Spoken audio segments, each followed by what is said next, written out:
For 5 seconds. Colburn shoots the flush and score! The Flyers tie it with 2.8 seconds remaining. Excellent for them. So the Penguins have had leads of 2-0, 3-1.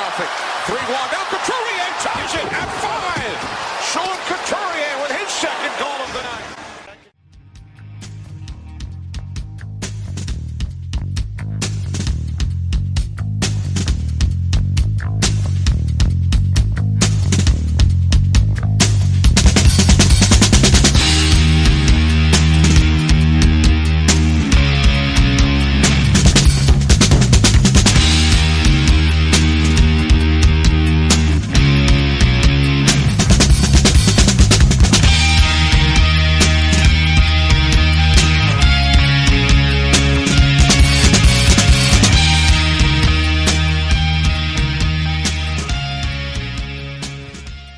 Hey everybody, it's Isaiah. Just reminding you that FlyersNittyGritty.com and the O&B Puckcast are brought to you by Summit Public Adjusters.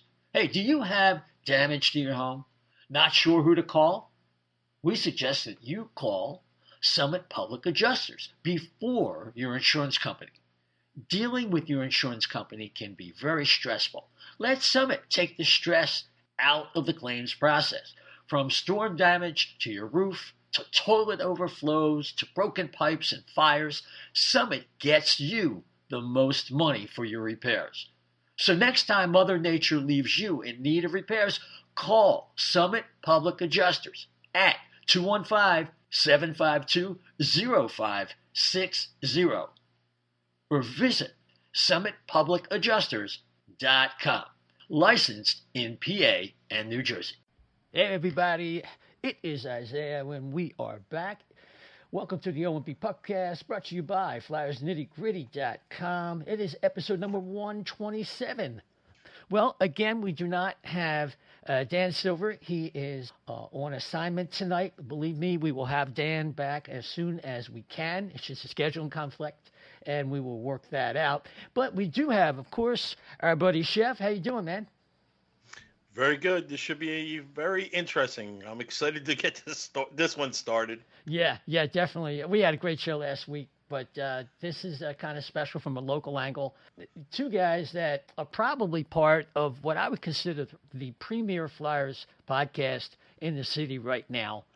And one of them. I'm going to introduce him first. You know Russ Joy from Snow The Goalie and CrossingBroad.com.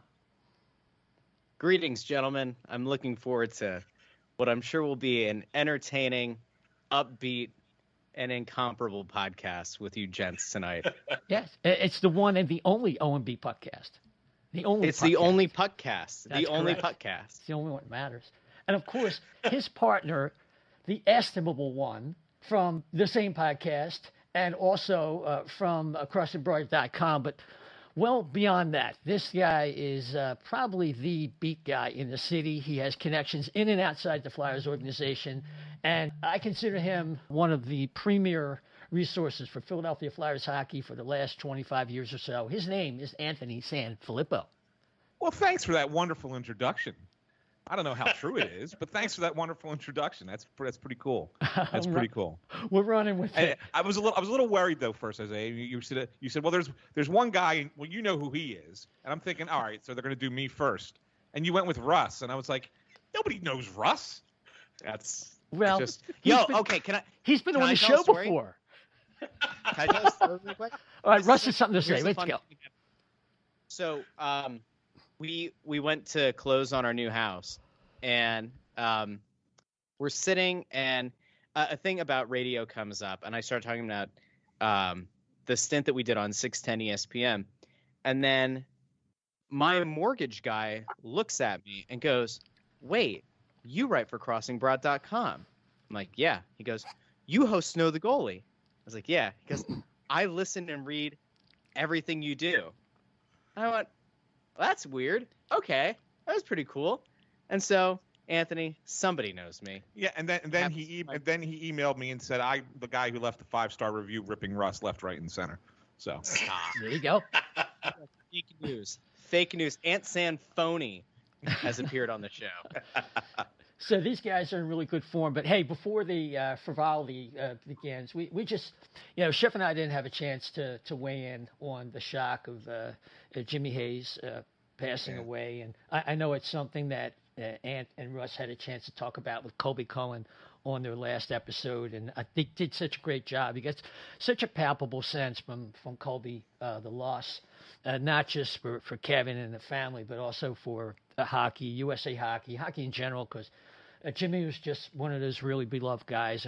And Chef, we got a real, sense of that watching some of the video from the ceremony at the funeral. And, I think the only thing I can comment on, and I'll turn it over to you, Chef, and then we'll get Ant and Russ.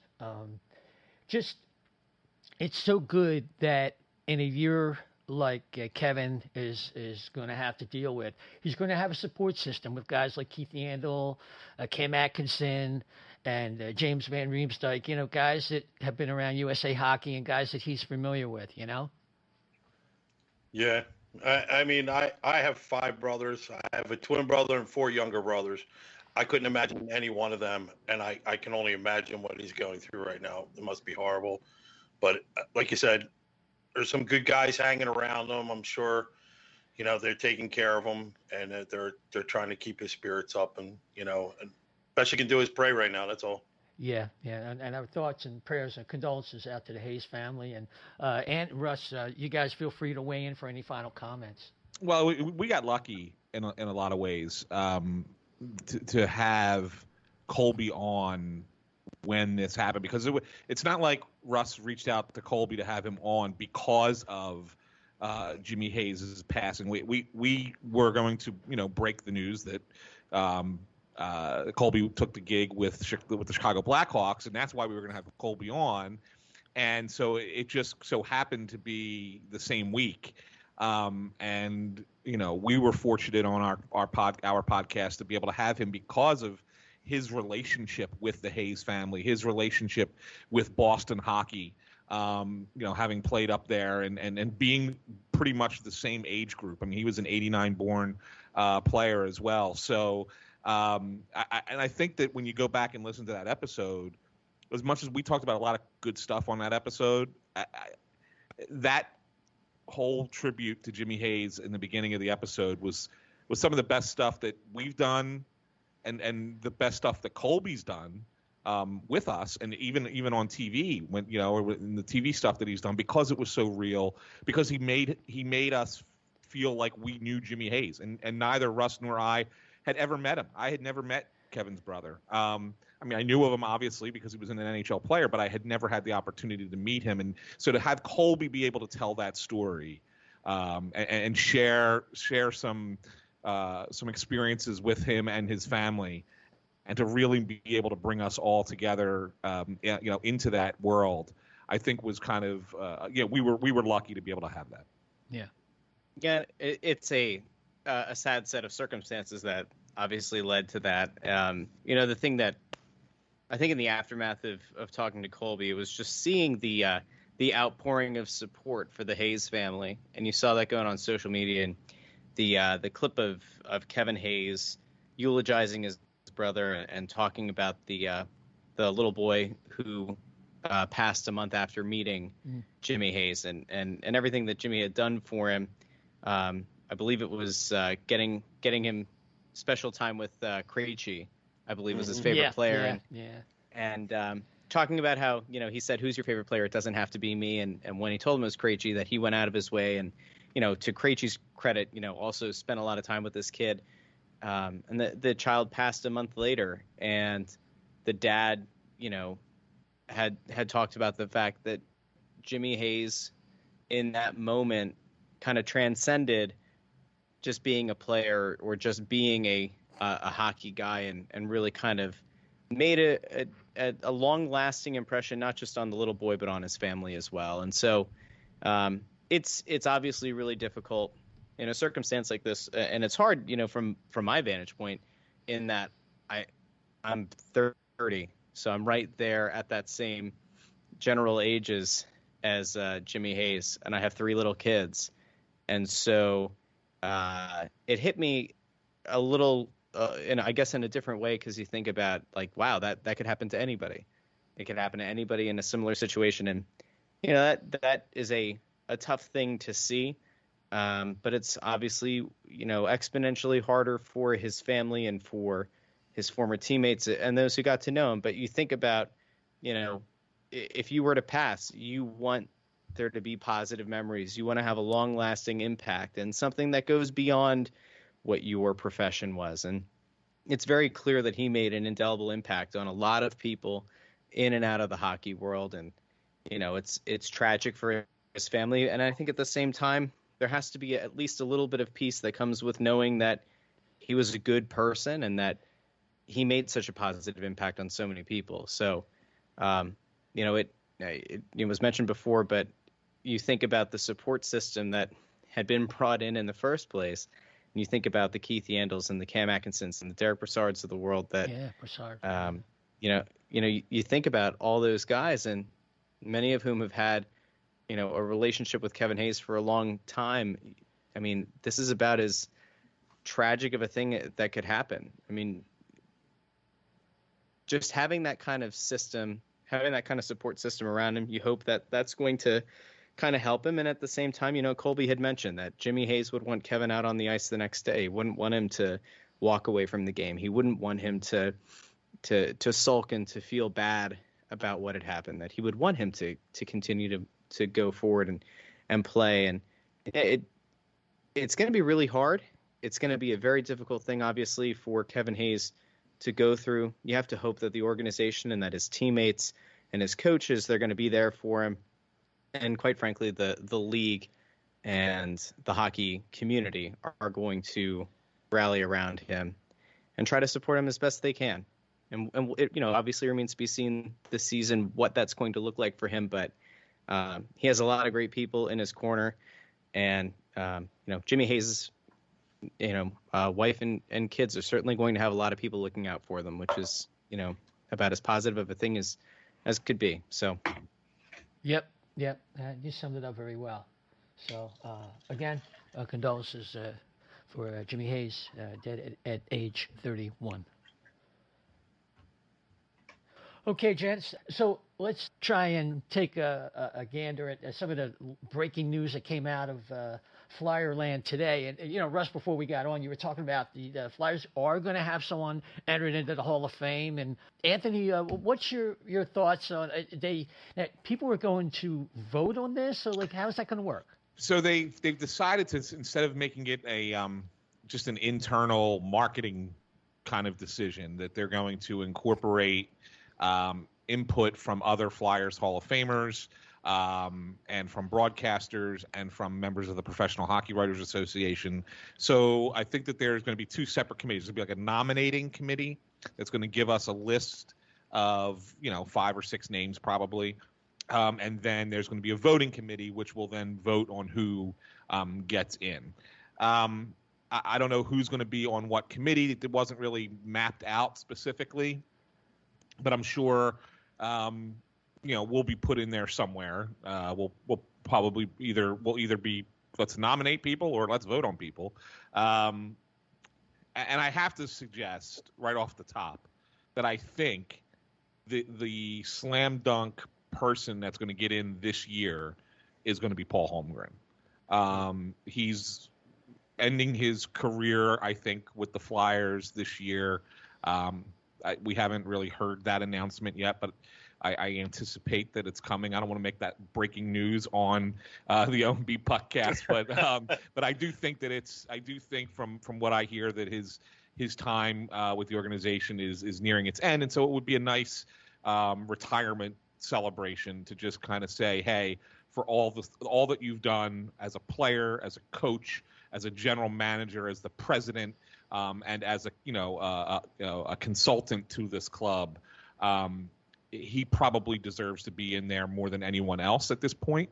So I think he's your number one guy that's going to go. But if for some reason the organization says we're going to put Paul in, but we want to wait until after he's officially retired and have to go with a player, then I think it's up in the air a little bit. I think that there's a few names that we can talk about, like a Rick Tocchet or a Simon Gagne or a Mark Recchi. Yeah. I think those are probably the three names that immediately come to mind, and I think it would have to be one of those guys that would go in. So it's going to be interesting to see how this format kind of plays out. Will it just be one name? Will they allow us to put in two? Who knows? But yes, that is kind of the breaking news. So it'll be interesting to see who gets in. But I think over the course of the next few years, I think they're seeing the success that the Phillies have with their Wall of Fame inductions. They do like a big weekend, and everybody comes back, and the fans show up. And it was awesome this year. I got to go to the Sunday game against the Mets when Wheeler pitched the one hitter, and it was really, really cool. That was the Halladay retirement retirement day. It's just really great atmosphere down there. I think the Flyers realize that and say, you know what, we should be doing the same kind of thing. And if we do, it'll generate interest. So I think that's what you're going to see them do over the course of the next several seasons. I mean, Anthony listed a bunch of really great candidates, and it's worth noting that in the history of the Flyers Hall of Fame, the first inductees were in 1988, Bob Clark and Bernie Parent. And since then, they've totaled 25 members of the Flyers Hall of Fame. And you kind of think of, in the grand scheme of things, zoom out macro view of the organization's history, are 25 members of the Hall of Fame really indicative of all the success that's been had? I know that, aside from some Stanley Cup runs early, some people would argue that, how do you define what success is if you don't hoist a cup? This team hasn't inducted anyone since 2016. Jimmy Watson. The year before was Rod Brindamore. The year before was Eric Desjardins, and before that you had Lindros and Leclerc. Lindros and Leclerc were both inducted in 2014. It's the last time that the Flyers have opted to induct two former players in the same year. Before that, you'd have to go all the way back to 1993. So I look at this as maybe you try to make up for lost time. And I'm not saying that this should be a 4 or 5 player induction.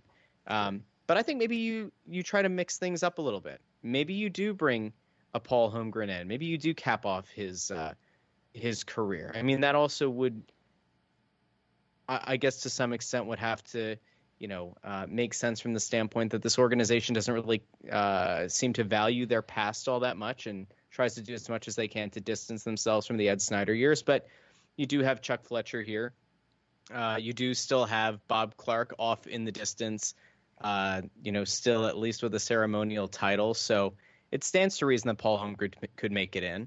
I think the Recchi option out there is a good one. I think Simon Gagne makes a lot of sense for longevity and also for, being brought back. And then you go beyond that, and there are plenty of players that are, are worthy of consideration. I think it would be fair to kind of consider, are there coaches that haven't been inducted at this point that you would consider? What exactly is a Hall of Fame coach for this organization? And, longevity is not something that has existed for coaches in this organization in recent memory. I don't know where you go at that point, but I do think that it makes sense to consider having multiple inductees this year. But if they do the multiple inductee route, I would not be surprised to see them split this up over a number of ceremonies. I don't think it would behoove the organization to try to go all in on one day or one night. The only reason that maybe you would do that is if you're worried about COVID precautions and having to shut things down early, and maybe you push this off into the spring and you try to build some kind of event around it. They're going to be doing the tailgate carnival thing at the end of September outside of Wells Fargo Center. Maybe you look to do something like that again as it heats, as the weather kind of warms back up in the spring. And you try to build a Hall of Fame induction weekend around it. Aside from that, I think you just split it up over a few. But I do think that there are enough people here that you could consider that they should be inducting more than one person this year. Yeah, it's interesting, Russ, that you mentioned coaches. The only coach that I could conceivably see them adding would be Keenan. Yep. Because he went to the finals twice. Other than that, I mean, they're not going to put Hitchcock. You can't go They're Hitch. They're not going to put Laviolette. Nope. So I think that would be really the only. I mean, Pat. Maybe Scott Gordon, but yeah. I mean, maybe if you really want to go back, you could think about Pat Quinn, but he really didn't. He wasn't coach here long enough, I don't think. But I think Keenan. So if you're going to go coach, I think Keenan's the only one you can consider. Yeah, Pat Quinn was the coach of the '80 team, and I think he went back and forth with Bob McCammon for a while there after Fred Shiro left. So that was a very strange era in Flyers hockey, one of a few. So yeah, that would be very interesting to see how they administer to that. So we're currently, their Flyers are about to wrap up development camp tomorrow. And if we were talking beforehand, it's really not much you can tell, except, who might be skating a little faster, a little better, might have better edges like Tyson Forster or somebody like that, and see how strong Cam York got, because we anticipate that he will be getting some action this year at the NHL level. But other than that, it's really waiting till training camp to see what goes down, and that's what 21 days or 22 days. Mm-hmm. Mm-hmm. Yeah. So that's the but it's not as if there's not a lot to talk about. We just had a big decision extension. Russ, I'll start with you with Sean Couturier. 8 years, $7.75 million. That is a team-friendly deal. If we take into account, the term, the max 8 years, it still gives the Flyers some flexibility, and frankly, they didn't really have much of a choice. If you're listening to Chuck Fletcher, that's certainly his opinion. Yeah, I mean, it's a brilliant bit of negotiating, I guess, on Chuck Fletcher's part. It's excellent business. I hear where some people were at going into this, questioning going anywhere beyond 5 years with Sean Couturier because of the amount of wear and tear on his body. The fact that he's played in this league for so long. I mean, if you really try to think back to Sean Couturier being an 18-year-old in the NHL, it's ridiculous. He's been at this level for so long.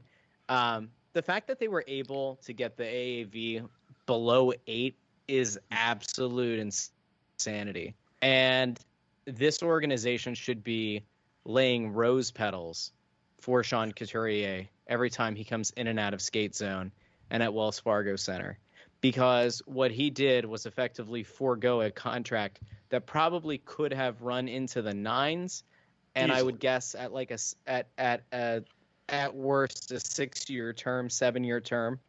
He was never going to get into the 10s, but it is more than likely that if he had tested the open market, you would have seen a Sean Couturier contract that probably would have gone, I would say, 9.25, 9.5 maybe, for a guy who won the Selke Trophy, for a guy who's proven to be a play-driving center that can be a 1C, for a guy who embodies what leadership is, for somebody who you have never heard a negative story about, for somebody who keeps himself out of trouble, for somebody who stands as, kind of the the exemplar of what you would want a professional hockey player to be.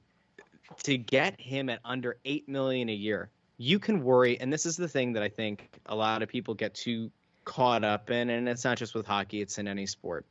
You look at an 8-year contract and you say, yeah, but what about years 6, 7, and 8? Who cares?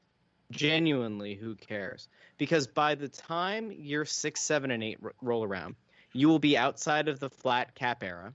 You will be into an exponentially higher cap by virtue of TV deals and additional revenue streams, whether it's sponsorships on the sweaters, more sponsorships on helmets, maybe sponsorships on the chin straps. But this league, it stands to reason, will see an uptick in the cap. And by the time you get to year 6, 7, and 8, the Sean Couturier deal is going to look like an even bigger bargain than it already does. It is absolutely mind-boggling to me that he made this deal. I can't imagine the conversation being had between a player of his caliber and an agent where he says, no, you know what, I'm good. Like, I care more about the term. The AAV isn't as important to me. That to me is just absolutely incredible, and it speaks to the fact that this guy really wanted to be a Philadelphia Flyer and wanted to stay here when he could have very easily waited a year and tested the free agent market and maybe have gotten a better deal from perhaps an even better cup contending team. This is kind of a remarkable development. Yeah. Chef, just want to get you in here. Yeah, I was going to say, now that him, I mean, how does this bode for G in the future here? I guess I'll go to Ann on this one. What do you think? Is Coots signing like this? How much does that affect Claude Giroux's contract? I don't think it affects it much at all. I want to go back to something that Russ just said first, and then I'll address the Giroux thing. Sure. First of all, I'm not perplexed or surprised by this, or I'm not perplexed by the 3 years at the end. I don't know why people are worried. There's a difference when you look at a guy like Couturier and his body type, and you look at a guy like Giroux. Like, you look at Giroux and you sit there and say, okay, well, he's 33 and he's making $8 million a year, and he's smaller, and his body's not what it used to be, and man, maybe he's not worth that money anymore. So when he signs his next contract, he's probably going to sign for something around 6.25, I think, is probably what we're looking at for G, maybe 2-3 years for that. Couturier is a much more he's a bigger bodied person, and so therefore I don't look at years 5, 6, 7, 8 of this deal and say, oh man, he's not going to have it anymore.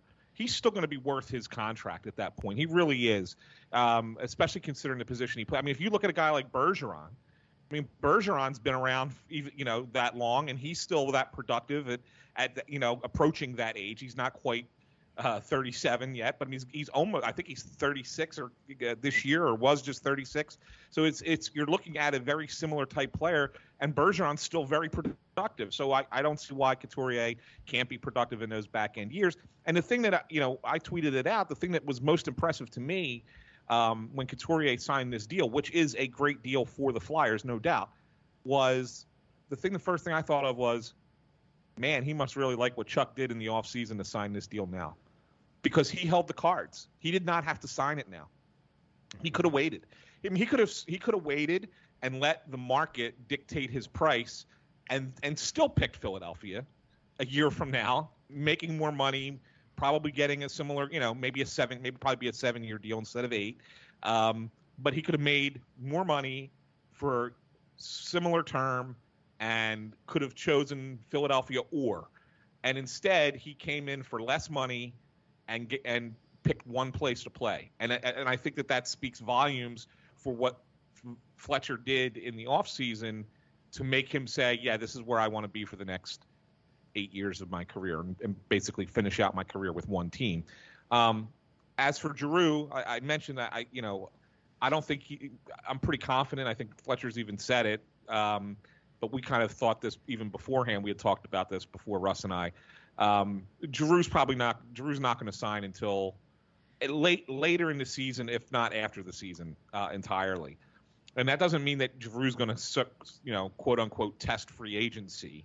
I just think it's a situation where the Flyers look at it and say, Claude, let's give us the time to make the space we need and figure out what's going to be around you. And then we'll be able to come to you and say, this is what we can do. And I don't think Giroux wants to go anywhere either. I think Giroux is going to want to stay here.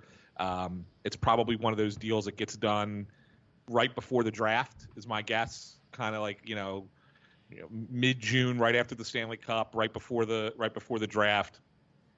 Claude Giroux signs 3-year, $20 million deal, and people will either love it or the haters will scream and complain that he's still here.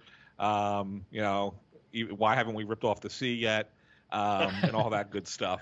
But no, Claude Giroux will be back with the Flyers, and I don't think that if there's any impact at all, the only impact is that Couturier is here and Giroux is really close with Couturier, and so that would only make him want to stay even more. But to me, that's a minor impact, because I think Giroux's grand plan all along was to stay with the Flyers. Chef? And if I may, go ahead. There are two small nuggets here. One, the only conceivable way that Claude Giroux is not back on this team is if this team absolutely bottoms out this year. And I mean in like the worst way possible.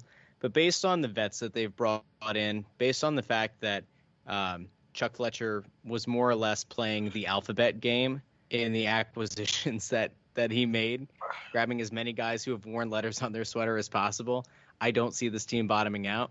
The interesting thing, I think, going forward is going to just be for future contracts for this team. Sean Couturier is your best player, and I don't think it's even close. And so if he's your best player and his AAV is 7.75, it's going to be a very difficult conversation with any player going forward who might seek more money. Because at that point, sure, as a player, as an agent, you're going to try to advocate for more money. But at the same time, the best player on the team is making less than $8 million a year. You kind of stack those things up. And, I wonder going forward, what kind of positions does this put agents in when negotiating with the Flyers? It's a very interesting thing. It's not something that's going to obviously impact them now, but I do wonder in a year, in 2 years, what does that look like? But that's not our problem. So I got a quick question. With Giroux, is he the person, the kind of player? I mean, it's obvious he wants to stay here. Obviously, he I guess, loves the area and all that.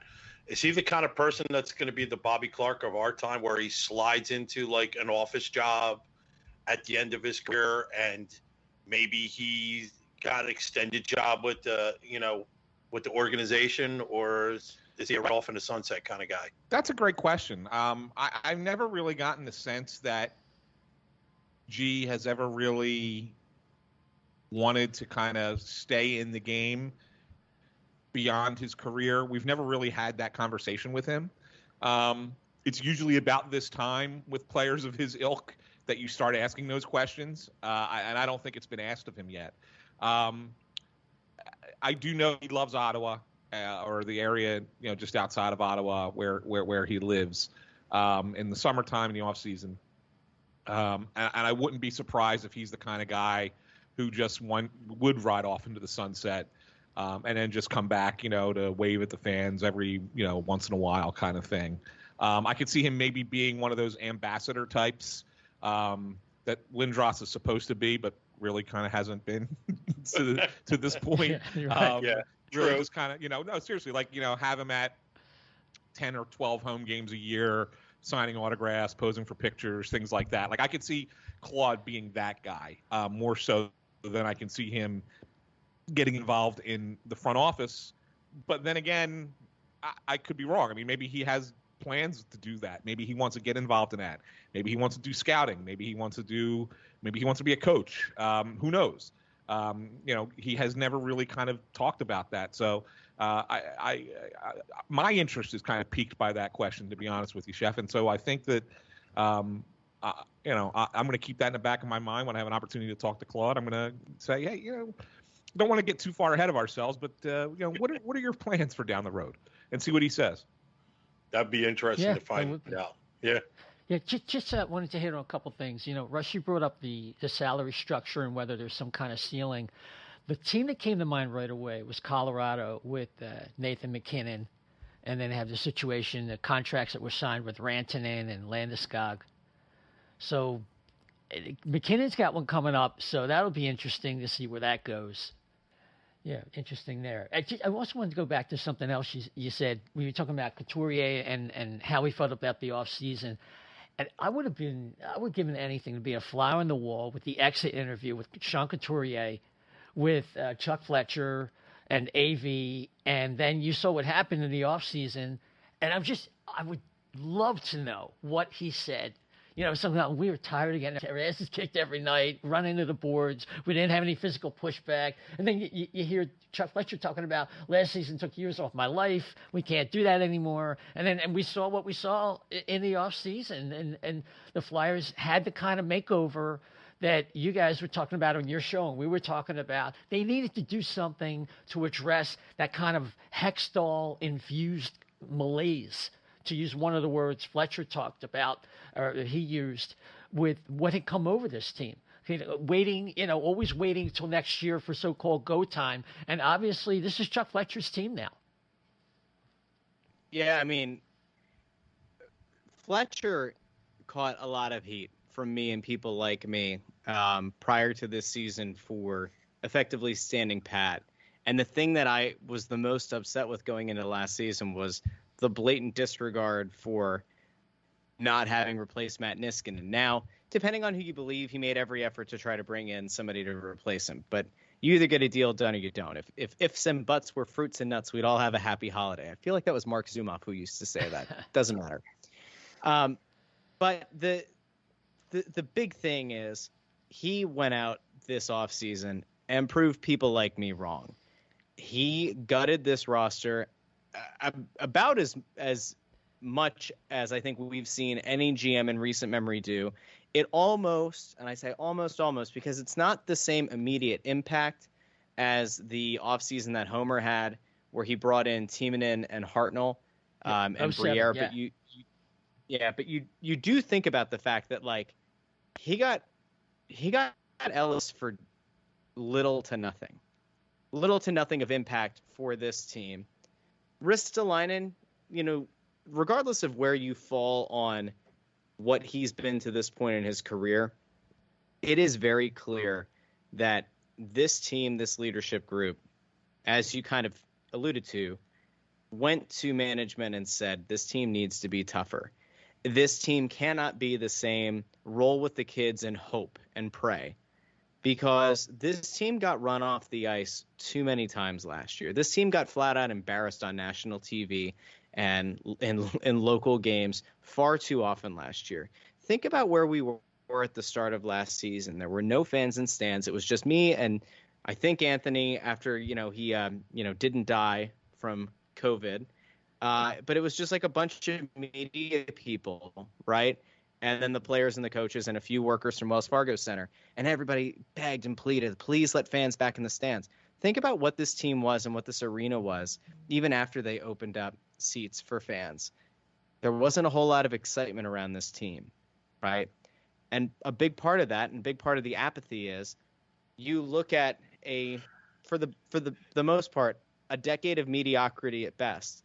And when fans don't see a team that looks like they're competing every night, when you see a team that doesn't look like what you remember this team looking like when it was successful, you don't want to go out of your way to go sit with a mask on in Wells Fargo Center and still pay outrageous prices when you can just sit at home in the comfort of your own home and choose to either watch this team for a period and hope that they show up or just flip the channel.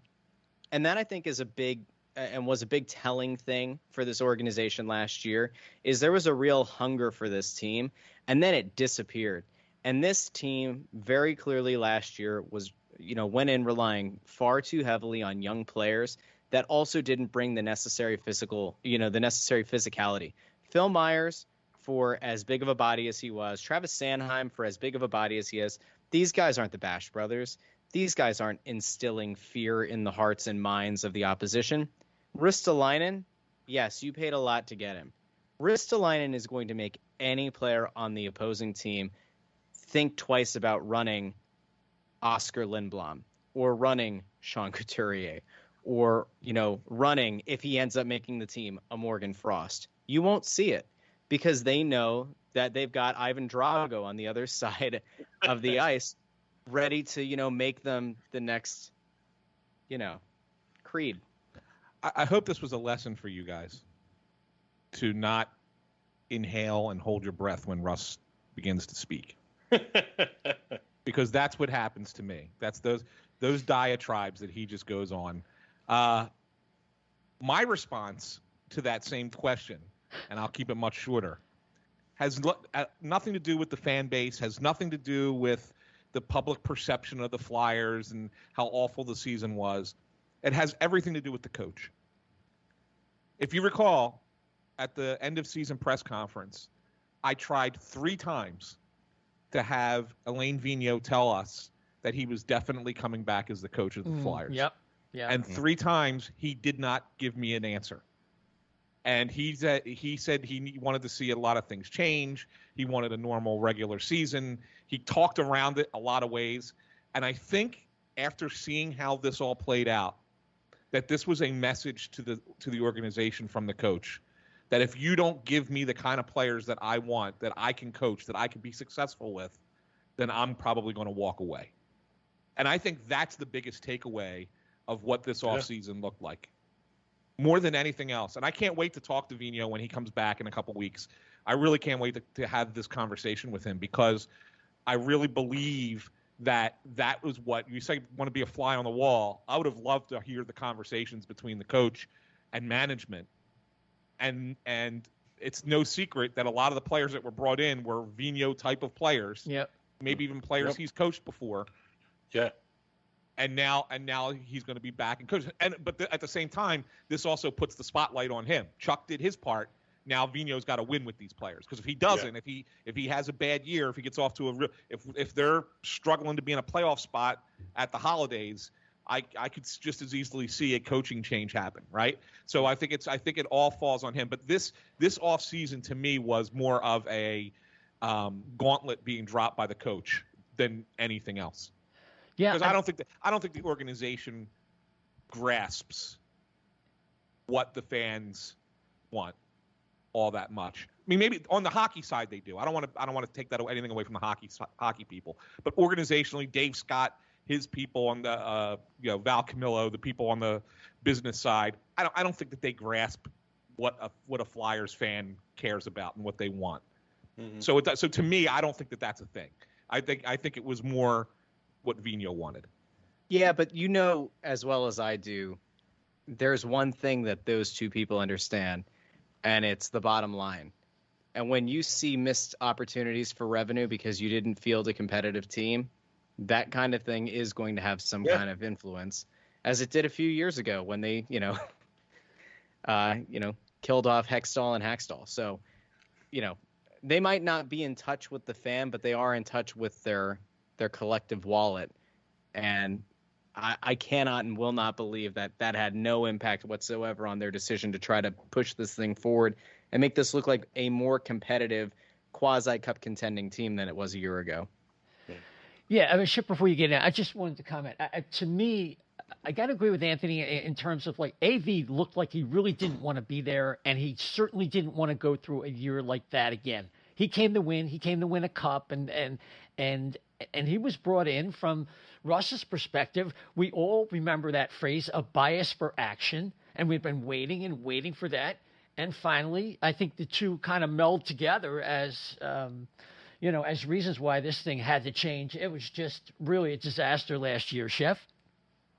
Yeah, my question would be, in previous shows, I had made jokingly like, yeah, we got to change like 5 forwards, 3 defensemen, a backup goalie. Like, I made it as a joke, and I couldn't believe how much change it was.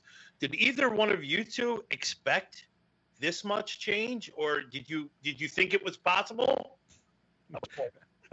Russ is pointing at me because I went on the show. We had a spirited conversation towards the end of the regular season when we were debating if Chuck Fletcher was the kind of general manager capable to do what he did. And I said to Russ, and Russ was very anti-Chuck at the time. And I understandably so. I understand why he was making the argument that he was making. But what I said back to him at the time was, Russ, this is his offseason. We got to give him this offseason because his first year, it was kind of, an evaluation. He came in halfway through a season. It was an evaluation year. His second year, he had some success. Then COVID struck, and everything went haywire. And so then the COVID season happened. They thought that they could repeat what they did the year before. They made a mistake there. Okay, fine. Now this is his first real, legit off-season. Let's go and get this thing fixed. We got to give him the opportunity. And I said to Russ at the time, if he changes 7-8 players on this roster and he brings in veteran players who can win at this level, what will you say then? And Russ said, then I'll give him credit for it. And to Russ's credit, it took a couple pokes and prods at a couple episodes ago, but he finally said, I was wrong. Chuck Fletcher was capable of doing this. And so it was more of an idea of, I knew that this was kind of what they wanted to do. And so I said, well, let's see if they can do it. I wasn't convinced that he could do it either, to be fair. But I knew that was what, from talking to some people, I knew that was their plan going into the offseason. Whether they could pull it off or not, I wasn't 100% convinced, but I knew that they were going to try. So I was willing to give them the benefit of the doubt that they were going to give it a shot. And then, in all honesty, with the exception of the backup goalie, who I'm not a huge fan of, Martin Jones, I think he hit it out of the park. I think everything else was a big win. I think Martin Jones is a hell of a risk. They're really counting on Kim Dillabaugh to the relationship he had with Martin Jones when he was just a young kid playing in the AHL, and that he could, get him back to being the prospect he was back then. Now that he's in his 30s, and granted, there was not a lot of defensive structure in San Jose in front of him last year. It was pretty terrible. But Martin Jones hasn't been the same since he left Los Angeles, and that we're talking 5 years. And so that's one that I'm like, that's a little bit risky considering the season Carter Hart's coming off of. But I'm also someone who believes Carter Hart will have a nice season this year. So in that regard, I guess I'm just kind of, okay, I'll give you a wait and see on that one. But I think every other move that he made was a really solid, smart move that's only going to make this team really much better. How's this for a hot take? Martin Jones doesn't make it to the end of January with this team.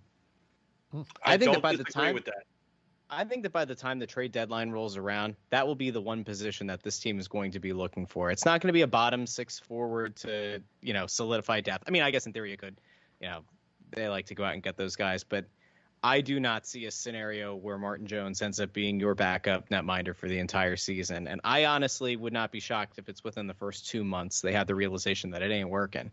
And this to me is the one miss, and it has the potential to go horribly, horribly wrong, and it has the potential to go not as wrong.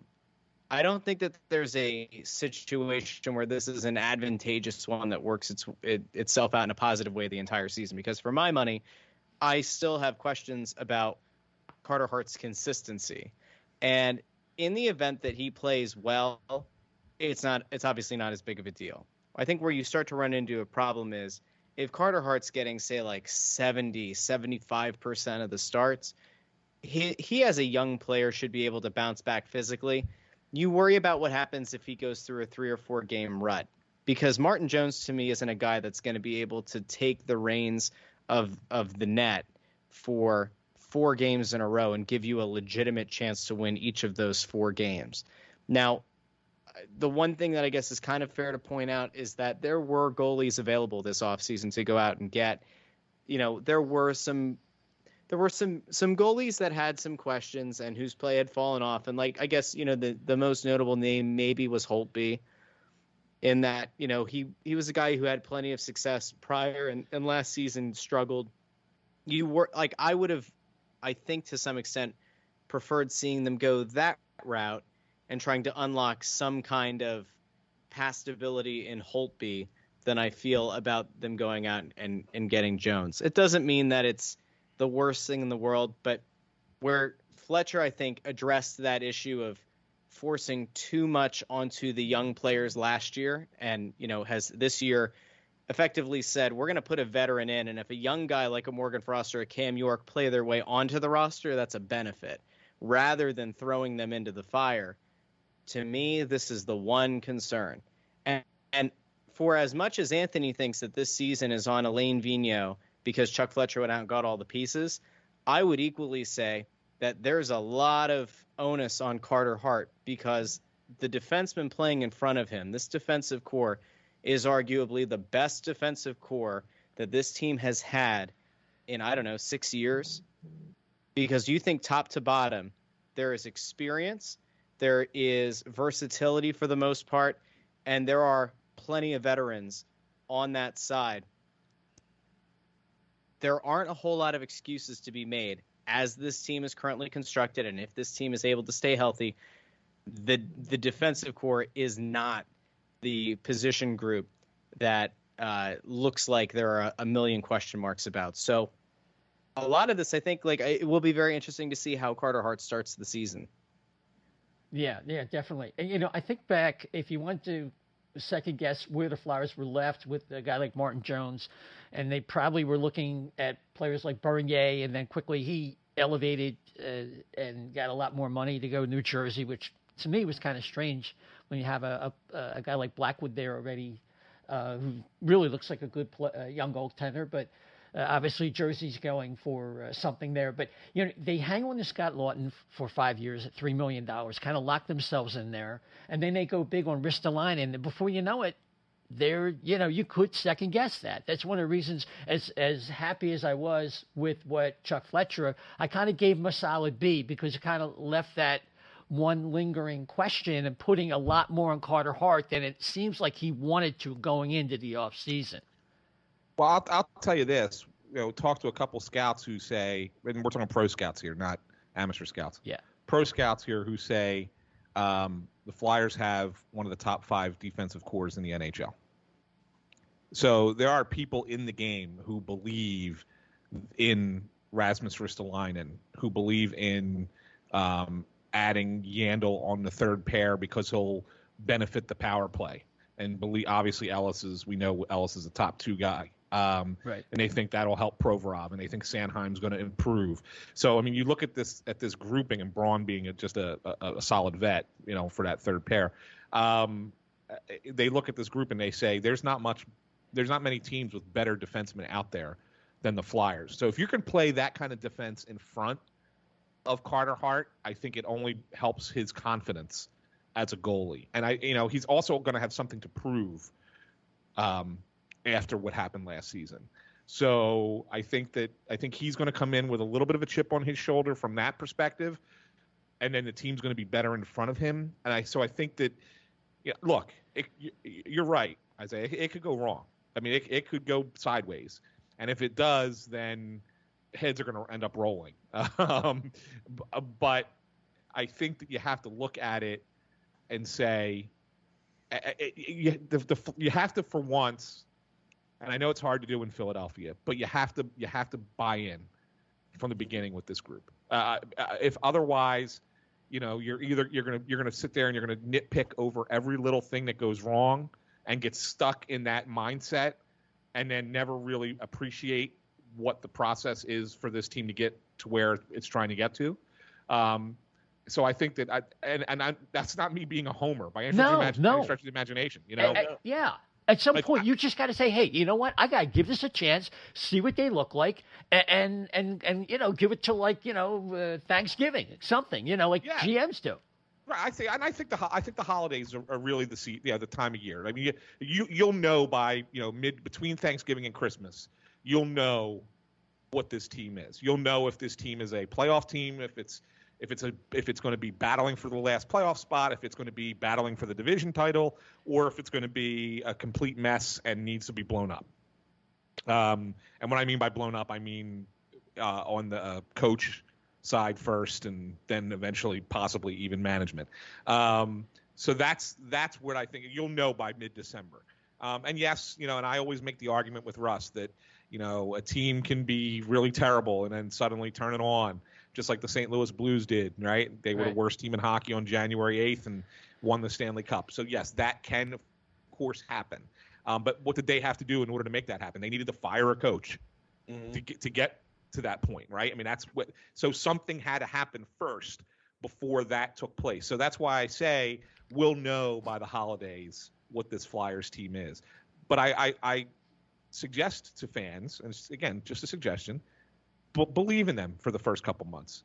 Yeah, there's going to be a little. I mean, they got to grow together. I mean, there's going to be a few games you'll probably sit there and go, "Man, they should have won that one," or that's one that I hope it doesn't come back to haunt them. So you'll have a few games like that. But at the same time, like if I'm looking at it, if this team after 30 games is 15-8 and that's too many overtimes. 15-10 and 5.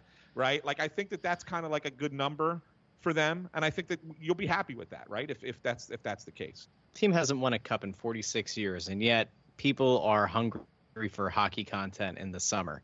I don't think you have to sell anybody on the idea of buying into a team. Mm-hmm. That's true. Oh, okay. I want to ask, since Russ brought it up, you talked about a bottom six forward and not being, the necessity at the trade deadline possibly. They got a bottom six forward. All right, let's talk about Brassard. In our notes we had it, does that mean somebody's got to be moved, or is somebody moving? And my question would be, Knack. He's right at that top limit to go down to the AHL money-wise. Is he the one that gets the bump, or or is somebody actually moved off the team? You want me to take this, Russ, or do you want to take it? You can take it, Buttercup. I think Nick Aube-Kubel starts the season with the team. I think that they look at him as a fourth line guy, and I think that they think that playing with veteran players will stop him from taking those stupid penalties, because he'll skate a little harder. He'll get into position a little bit better. He won't feel the need to hook or grab from behind and take that penalty that's going to end up costing the team. Even though he's got a little bit of a reputation, a couple of his penalties last year probably weren't penalties, and he ended up getting them anyway because of who he is. That being said, you can accept that. Like, if the guy really didn't do anything wrong and the referees just called a penalty on him, as his coach, you're not going to be mad at him, right, in that situation. But I think that he's going to be given that chance.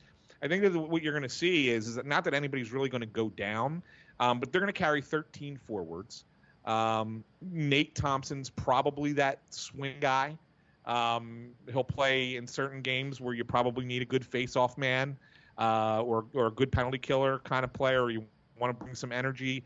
He'll play those games on the fourth line. The guy that's not going to be on the team, in my mind, to start the season is Morgan Frost. I think Morgan Frost is going to be down with the Phantoms. They weren't happy with him not being here in the summer rehabilitating with the team. He went home to Toronto and worked there. And it was interesting when they asked, I forget who asked the question about him, but one of the beat guys asked Chuck Fletcher about Frost last week at his press conference after the Couturier signing.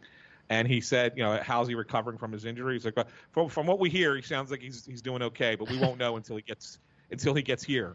Right? And that, to me, that's a damning comment. Like, well, who's the guy that we were talking about a year ago?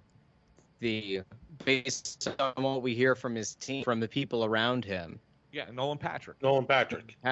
Right. So, right off the bat, Morgan Frost hasn't exactly put himself in the best position. And because he couldn't stay healthy last year, that obviously meant that he didn't get to build up any kind of real equity with Alain Vigneault. He didn't really get to build up any kind of equity with Chuck Fletcher or his front office. They have absolutely no necessity or to be blindly loyal to the player. And at some point, you do kind of question what Morgan Frost is, and if he can't stay healthy, can he ever really realize his potential, or the potential that many envisioned for him? And like that, I think, is the guy that I keep my eye on as somebody who it really is a make or break year for him in a lot of ways, because he's still young. And like, some people, I guess, get up in arms when you start to mention the possibility of like a guy wearing out his welcome or about moving a young player. But like, there is enough precedent out there at this point that like sometimes a guy just doesn't pan out. And a couple of years ago, the rumblings and some of the people that I had talked to within the organization had said that when they watched Morgan Frost on film, they saw a guy who had a Claude Giroux-esque vision on the ice, who could execute and who could find lanes that no one else could. If you're able to eventually take that to the NHL level, then you have a heck of a player. The one positive maybe for Morgan Frost is this team isn't built in a way that is hoping to throw him in at 3C and to really push Kevin Hayes for 2C. Really, it comes down to, can he force his way in at 3C? And I think Ant's right. There just isn't, I don't think, an onus from the organization to bend over backwards to get this kid on the opening day roster. They're going to see how it plays out in camp. But if he doesn't step up in a big way, there's no reason to believe that he's going to be with this team to start. They just, as maddening as it might be, and when you think of like what his ceiling should be, this team team is trying to sell everyone on the idea, and to Ant's point earlier, is trying to sell the coach on the idea of being a team that can contend and a team that can go out and compete hard every night. It's not on 22-year-old projects who to this point haven't been able to stay healthy or put together a consistent enough stretch in their career to really force the organization's hand and give him a spot. And not only that, guys, I'm not even convinced he's your first guy up if there's an injury. I think Bunneman's probably your first guy up. I think Frost is the first guy up if one of two things happens. He has a great camp, has a good attitude about going down, and starts the season off well for the Phantoms, and is really showing that he's better than an AHL player at this point, and that he's ready to go to the NHL. Or they lose a top 6 forward to injury, in which case then they have to bump somebody up, and then you need to get Frost onto that third line, or you need to get him playing a center position, whatever the case might be, ahead of Bunneman. But if it's a situation where, a fourth line guy gets hurt or a third line winger has to miss 4 or 5 games, I think Connor Bunneman's probably your first call up, and then Morgan Frost, because I think they want him to prove himself a little bit longer than maybe he initially thought he was going to have to prove himself. So that's not to say he's not going to play this year for the team. I think he will. I think he'll probably end up getting somewhere close to 35, 40 games, more so in the second half of the season, and that's okay. But I think it's more of a kid, you got to earn it, and you got to understand what it means to be a pro before you just think we're going to hand you a job. Yeah. Yeah, and it just two questions come to mind there. What about players like, with regard to Obey Kubel, players like Lashinsky, who looks pro ready and beyond pro ready, looks NHL ready, but at a bottom 6, maybe 4th line role, and Allison. Allison, is he getting blocked by the current? You have Brassard into the lineup, and it's almost like with Brassard and Yandel, they got 2 trade deadline acquisitions to begin the season, so they're kind of plugged up there. Well, I don't necessarily think that Allison's going to be blocked. I think Allison's going to have a spot in this lineup somewhere. It might not be where you think it is. He might actually be down on a 4th line or a third or 4th line, and that's okay, because he brings more to the game than just a scoring touch. He's got the right attitude. He's got a little bit of an edge to him. He can play with a little bit of speed and emotion, and even some physicality if need be. So not to say that that's the kind of player they want him to be long term, but it's almost like hey, this is your role for now until you need to move up and take a bigger role later. As far as Lashinsky, he's another one that I kind of put in that same boat with. Well, we didn't even talk about Cam York, but I think that like guys like Lashinsky and York are your bubble guys that are. They want them. They know that they're NHL players. They want them to be there, but at the same time, I think that they want to give them a little bit more seasoning before they bring them up. There's no reason to rush it. You look at. We talked about this on Snow the Goalie with Yandel. They're going to let him give it a shot to set the record, right, for most consecutive games played. But if for some reason at that point he's not giving you the kind of play that you need from him, then you're going to see Cam York replace him in the lineup at that time. I think Lashinsky's a guy that give him some time down there in the AHL. He'll be up here because not everybody's going to be healthy all season long. He'll be another guy that gets brought up. He kind of falls behind Frost in the sense of on the radar because everybody looks at Frost as first-round pick, right? And so therefore he's the guy everybody wants to see. But I think Lashinsky's a guy who will get an opportunity. He could get an opportunity too if let's say Brassard doesn't work out. Let's say he doesn't look good or he gets hurt or something along those lines. I think that's a role Lashinsky can fit really well as well. So I think we're going to see those guys too. I think Lashinsky, Bunneman, Frost, York, they're all going to get their 35 to 40 games in the NHL this year. Which brings us to a negative portion of the program where we remember Isaac Ratcliffe. Oh, no, not Big Rat. He's going to make the NHL this year. Didn't you hear him today? Yeah, he's ready for the NHL. Yeah, just like how Sam Morin was ready to be a winger last year. Yeah, sure. It is a shame if you think about it. Like, if there's one guy in this organization I'm rooting for to put it all together and to figure things out, it's Isaac Ratcliffe. Yeah. Because he's the same age as Morgan Frost. He's 22, and he's a 6'6" body. It's hard in theory to try to move on from a guy like that. There's too much to be enamored with on the physical side of things. You can't teach a 6'6" frame. You can't just will that into existence. And when you think about what kind of player, what kind of forward could fans really get behind, what kind of player connects with, a fan from, say, the late 90s, early 2000s who feels like this squad in the last few years hasn't looked like that team they remember. Isaac Ratcliffe is pretty much the personification of that player. But it was even said today, he has to figure out the skill that gets him to the NHL. Yeah. Right. And his problem right now is he doesn't have one identifiable skill that makes him an NHL player. You don't want him to be like a muck and grinder fourth liner. No. But if that were the kind of player he had developed into at this point, he would be given real consideration to making the team.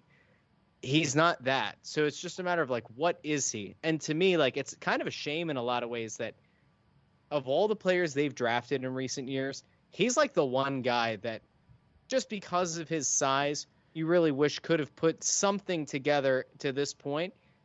He'll be one guy to keep an eye on in theory, just because the same way that people still hold hope that Sam Morin is going to turn into like some kind of serviceable NHL defenseman because, they remember hearing that he got compared size-wise to Chris Pronger, and like that's still in their heads. You don't want to see Ratcliffe go down that path. No. But man, would it be nice to have a guy that big who can play? Yeah, like it'd be pretty cool. But realistically, I'm going to go against Russ for a second. I'm going to go against him. Me too. Because I think that they want him to be more of a bottom of the lineup forward. You listen to Mike O'Connell today, who's the senior advisor to the GM and player development guy who's been working with the players. And he was asked about Ratcliffe. And he said, he's got great range. He's got an NHL body. I think we can really help define his game, what we feel is going to be best for him to have the best impact on not only his career, but the success of the Flyers. And then he goes on to say, a lot of these players come up through junior ranks. They have success. The first 3 or 4 years, sometimes it takes a little time to understand what he can do, what's part of his game is going to be successful in transitioning to the National Hockey League, and we'll work on that with him. That's basically saying, all right, kid, you scored a lot of goals in junior hockey. You think you're a star player. You're not going to be that. And if you want to play in the NHL, if you want to play in the NHL, this is the role you have to take. If you're willing to take it, you'll have a career in the NHL. If you're not willing to take it, you'll be a minor league player for your entire career. And that's what they're going to try and tell him. They want him to use his size. They want him to use his body. They want him to be a puck possession guy, right? Get in there, be the first guy in, get the puck behind the net. You keep it away from everybody else and set up your teammates, right? You're not going to be this big goal scorer in the NHL. They don't see it. They see him more as a bottom six forward. And if he's willing to accept that role, as Ian LePerriere likes to say, take his seat in his chair that they have for him, then he will be he'll make it in the NHL. And right now, he's not quite ready to accept that role, it seems like. Or maybe in 3 years they'll convert him to defense. Oh man! Well, see, I don't think that it's imperative. I think like this season, if he's not in the mix, I understand that big guys take a little bit more, as you say, to cook in the oven. But next year, if he's not in the mix heavily to make this team, I think that's when you start really evaluating. Would that be a fair assessment? Yeah, I think that's fair. I think that's fair. I mean, I think that they want to see him maybe even get a handful of games this year. Maybe later this year. In the role that they're kind of putting out there for him. Right, in a specific role. So I'll give you an example. I think Aube Kubel is kind of a guy who that, he came into the league, he was a second-round pick. When he got here, it was like, okay, this guy has a lot of energy, but he could score a little bit, and they wanted him to be a little bit more nasty, a little bit more edgy, and bring that to his game. And then when he was doing that for a little bit at the AHL, he was struggling with it a little bit, but then they said, all right, let's give him a shot at the NHL and see what he does. And his first week or two here, like, he was all over if you guys remember, he was all over the ice. He was, and I remember asking Vino after the game, and he says his game will play at this level. And so that's what he was talking about. Look, he's willing to not be the scorer he was in junior and play this way. That's why we think he's an NHL player. I think Ratcliffe has to fit into that mold and have that shot. And they gave Aube-Kubel a chance. What did he play his first year? 20 games? 18, 20 games, whatever it was. I think Ratcliffe, they would like to see him maybe potentially get that if he can at some point this year. If not, you're right. It's like, do or die at camp next year for him. Yeah. And see all the story in the book. I mean, a lot of these guys that you associate as being tough guys or grinders, they were scorers in junior. And for some reason, what they did didn't translate, and they had to adjust. If they want to stay in the league, if they want to place in the NHL, instead of being the all-time AHL or ECHL championship scorer, then they have to adapt. That's right. So. Yep. Yeah, so the Flyers play probably in the most competitive division in the entire league, the Metro Division. A lot of teams have improved. So it's not a slam dunk that they make the playoffs, but from the organization standpoint, they have to make it. And you would think they want to win a round or two and start kind of building that window, that championship window, if something like that's going to happen. So I'm going to stick my neck out here, guys. I think that the division comes down to the Flyers and the Hurricanes, and I think the Rangers are close. I think that the teams that have been at the top of the division, Washington, the Islanders, and the Penguins, I think Washington and the Islanders are still going to be in the mix for a playoff spot. But I think they take a slight step back, and I think the Penguins are the team that misses. I think that they caught a little lightning in the bottle for like a month last year. They got hot at one point. If you recall, at the beginning of the season, they went the first, I think it was 24 games with only 3 wins that were not in overtime or shootout. I mean, the Penguins are a team that's, to me, on the brink of needing a rebuild. And I think that they're the team that falls out. I think Washington's small step backwards. I think the Islanders, as good as they are, small step backwards. And I really think that the Rangers and the Flyers are the most improved teams in the division. And I think that the division is going to be between those 3 teams. And ultimately, I think the Flyers are a better team than the Rangers. And I think it's going to be between them and Carolina for the top spot. So I don't think we're looking at a team that's going to be, oh, Mo, are we going to make it? We're just battling for that one of those last 2 spots. I think that they're going to be firmly in. And the question is, are they just the 1 or the 2 in the Metro Division? Russ? Absolutely shocked that Anthony is not going all in on Dougie Hamilton and the New Jersey Devils. Well, they're going to be improved. Yes. I know. That was going to be better, but they're not quite there yet. No, I know. They're a year or 2 away. Yeah. I appreciate the fact that Ant is so positive. I don't know if I'm there with him right now, but I do think it's a very ballsy prediction on his part. Carolina, I could certainly see being a very good team. I honestly think that the Rangers are maybe a bigger threat than Anthony thinks. I think that the Rangers have shown an ability to listen. They've had plenty of success in spurts against the Flyers.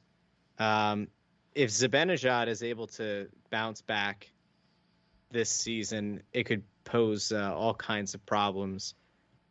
I actually think that the way that the Rangers have gone about rebuilding their team, yes, they've had plenty of positive success in the draft lottery, but I think that the one thing that I'm actually kind of excited for is I think that the Rangers are going to be a good team, and I think it sets up to be the Flyers' main rival for the next 5 years. And I do agree with that. I do think that they're going to be the Flyers' rival for sure.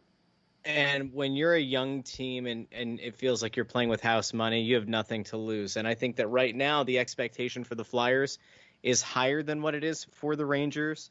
And it would not surprise me to see this Rangers team get hot through multiple decent length stretches this season and really put a scare in the rest of the division. And, while it might not mean that they win the division or finish second, I think that that to me is a team that's worth keeping an eye on. I think the Flyers should finish top 3 in the division. I don't know if they'll be top 2. I think a lot of this comes back to Carter Hart. I don't think the team's going to have a hard time scoring. I think it'll be interesting to see how Oscar Lindblom bounces back in his first full season, far enough removed from finishing his treatment for cancer. I think him getting a full off season of strength training is going to be obviously immensely beneficial. If you get him and Travis Konechny back to some semblance of the player he was 2 years ago, then all of a sudden I don't think this team has a hard time putting the puck in the net. I think it really is going to come down to, can Carter Hart stop the puck? And is that defensive core that, we all agree is a very strong one, are they able to stay healthy? Because that's the one thing that I think could derail things. If you start catching knocks, like if Ellis goes out for any extended period of time, you're starting to look at the potential of there being disarray. If Ristolainen goes out, you know what I mean? Like there are certain things that could go sideways for this team, but I'd say top 3 in the division is totally within play. I think it's going to be very enjoyable to watch what happens in Pittsburgh, because as much as it is wired in me to dislike the Penguins and to enjoy watching them potentially squander the end of Sidney Crosby's career, I'm just as excited at the prospect of them putting a little bit of fear into the Flyers and the rest of the division. Because if you become a complacent team, if you're the Flyers and you look like you're going to be a strong contender for this division crown, and you end up becoming a complacent squad, I don't think that sets you up well for the postseason. I would like to see Pittsburgh have, one last good run with Crosby and Malkin, because I think it raises the level of play from every team in the division. At the same time, it would not surprise me if everything falls apart in Pittsburgh. And we were already, if you look at Penguins Twitter, they already hate Ron Hextall and wonder what the hell happened. And now all of a sudden you're seeing Pittsburgh fans say, oh my God, Philly was right. They were right about this guy all along. The joke's already out there about Hextall being a double agent, that he went and got hired out there just to tank the Pens so that the Flyers had one less team to deal with. I think that's going to be an interesting story. I think, if nothing else, guys, it's going to be a very fun year and a very fun division. There's going to be a lot of parity, and I don't think you're going to have a runaway winner in this division. I think it's going to be a lot of fun, and Anthony could very well be right. The Flyers, because of the team they are and the vets they have, they could conceivably even win the division. I just want to see. I just want to see a little bit before I go sticking my neck out there. Yeah, well, I mean, it looks like, they're not going to have that high event hockey like they're going to have in Jersey and still probably in New York with the Rangers. And then Flyers have struggled with their teams that can make pretty plays and they play very well down low and move the puck. So this is the year they have to return to what they were in 20 and be, really solid on both sides of the puck, and the special teams, if not spectacular, solid. They just can't crater. And a lot of that's going to fall on Carter Hart. At the end of the day, I think he's the X factor.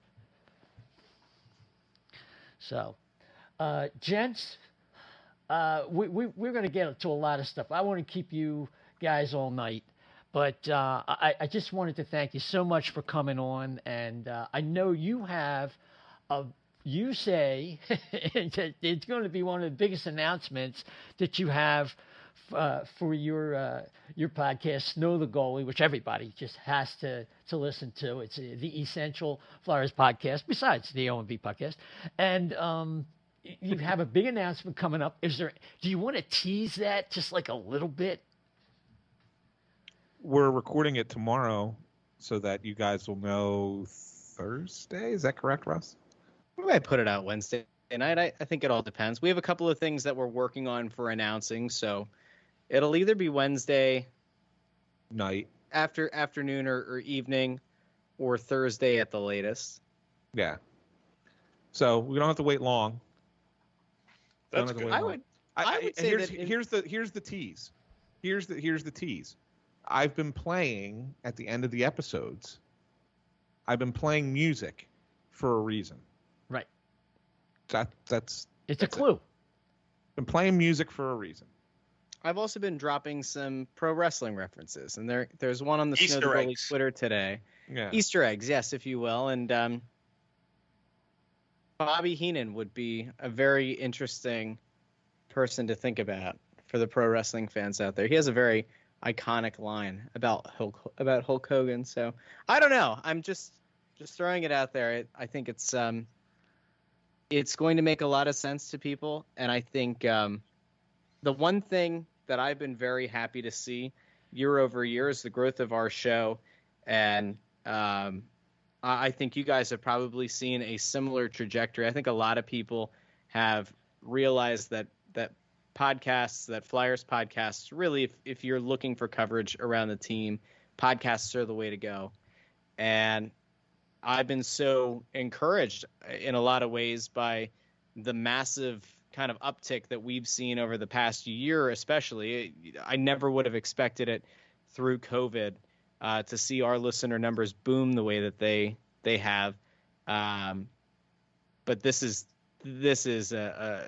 a game shifting, a paradigm shifting kind of announcement. It was something that I compared to the Thanos snap. Oh. And those who have stood in opposition to us will disappear to the soul realm. But I can tell you that Tony Stark, listen, once we snap, Tony Stark ain't bringing anybody back. Oh, my God. But luckily, we, of course, love the only Puckcast, so you guys are safe. We can guarantee. Thank you. I don't need, out of nowhere to hear like a whimpering chef saying, Isaiah, I don't feel so good, and then disappear. We're not there. We're good. You guys are safe. Well, Thank you very much. I just say, woe to those who call good evil and evil good. Oh, well, I'm not that Isaiah. But anyway, yeah. Yeah, then you guys be in trouble. Well, but I just want to say thanks so much for coming on and offering your terrific perspectives. And look, people know where to find you. But if there's something, obviously crossingbroad.com. Russ, why don't you give the wrap up of where you guys are on Twitter and all that kind of stuff? We're on Twitter and Instagram at Snow The Goalie, Facebook.com/Snow The Goalie, as you pointed out, crossingbroad.com for all of your Flyers coverage. Anthony's over on Twitter and Instagram at SanFilippo. I'm on Twitter and Instagram at JoyOnBroad. Once again, guys, it's been a fantastic way to spend an evening talking some orange and black with you gents. And I'm very excited for the season coming up. I know you are as well, and grateful as always to join the only Puckcast. Yes, as always. And we will deal with some other things that I think there's other things that are going to dissipate anyway to become not very important, especially after your mic drop this evening. So, yes. Gents, thanks again for coming on, and we look forward to doing this again sometime during the season. Sounds good. Always thanks, a pleasure. Thanks for having us. All right, you take care. Okay, so, that was Ant and Russ, Chef. Before we close out for tonight, just a reminder that the O&B Puckcast and FlyersNittyGritty.com are brought to you by Jim's South Street, 400 South Street. 4 decades of Philly cheesesteaks in the finest Philadelphia tradition. Steaks, hoagies, fries. It's great stuff. And, and if you live down there, 400 South Street, but you can't get over, don't worry. They use DoorDash. Work it out. They'll get that delicious food right to your door. So, again, it's got to be on your bucket list. Widow it out. It doesn't matter. You'd want Jim South Street. You got to have that steak. It's Philly, So, 400 South Street, right in Philadelphia, PA, Jim's South Street. Chef? Yeah, I guess we're going to close it out. This is the last thing I want to mention. is that it's going to be interesting watching to see what Montreal does this week with the Jesperi Kotkaniemi offer sheet that was kind of like modeled after the verbiage and everything after what they did Montreal. The offer that they made to Sebastian Aho, even down to the $20 bonus, which matches Sebastian Aho's number. And there were a lot of people who think Montreal's going to walk away because $6 million plus for Kotkaniemi is too much, and then the qualifying offer would be very high. But I think, and they're also I'm sorry, they're also tied to Eichel a little bit right now, but I don't know how true that's going to be. But that is floating out there. Obviously, leave additional space for him if possible. So we'll see. Yeah, and on the other hand, Elliot Friedman made a good point that you don't make an offer like that to try and pry a player like that for just 1 year, because it is a 1-year offer, without working on a long-term kind of handshake agreement. You know, if he does come with us, this is kind of what the terms would be for a long term. And the agent winks and nods and say, we get it. We get it. Just Barry's not worth $6.1 million. So very interesting to watch that play out. A little bit of drama people did not expect, but you can expect the unexpected from the Carolina Hurricanes. And with that, Chef, where can people find you on social? Yeah, you can get me on Twitter at Chef2LeftB. I've been a little bit more active lately now that the season's starting to really gear up. Now that, developmental camp is going to wrap up tomorrow and 21 days away from, preseason camp starts. So we'll see. I'll be out there. Chef2LeftB on Twitter. Yeah, you got it. And if you want to check out the O&B Puckcast at O&B Puck at O&B Puck, if you could rate and subscribe the O&B Puckcast on one of 12 different formats, particularly on Apple Podcasts. We'll also have a YouTube channel. We are on Facebook. We just kind of post our episodes there. At YouTube, give us a follow there. And don't forget to hit that notification bell, because when you do subscribe to the podcast, it moves us up the charts for when people are looking for a Philadelphia Flyers podcast, which, of course, we are. So we appreciate that. And if we get a 5-star rating, another 5-star rating with a review, we will read that review. If I missed that this week, please accept my apologies. We will definitely get to that. I'll be looking for that from the Apple Podcast users. And you can follow me, if you wish, Isaiah, ISAIAH _520. Isaiah, don't forget the _520 if you want my opinions on some other stuff and some sports-related entertainment stuff and topical things that may tickle your fancy. So with that, until next time, we hope to have Dan back for sure with this episode, because we really miss his input, and we'll definitely get his feedback. Everybody, take care.